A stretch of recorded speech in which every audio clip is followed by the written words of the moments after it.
The 34th book that I read in 2024 is Rachael Lippincott's The Lucky List.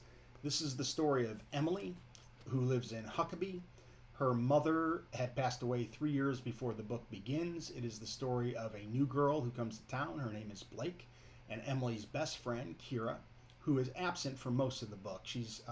There's some letters written back and forth between Emily and Kira, and then Kira reappears at the end of the novel. And also Emily's ex-boyfriend, Matt, who she pines over for most of the book. The first half of this book was pretty normal, pretty obvious, pretty basic, and I was not impressed.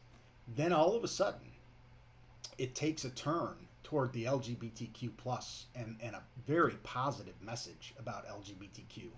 And the second half of the book is so much better than the first. And I guess if I were to reread it, I could take the second half and read the first half through that lens, knowing what I know now. I think that the first half did set up the second half of the book and the message of the book, but I didn't see it coming. And maybe if I would have done just a little bit of research, because as soon as I Googled this after I had read it, the LGBTQ stance came up in the Google, but I didn't. I just read it, and I was very surprised halfway through the book at the twist that this took. And it has a very happy ending, and it's a nice book, and it is a book that I would definitely recommend. It's written for young adults, and it's pretty safe. I don't think there are very many curse words in it.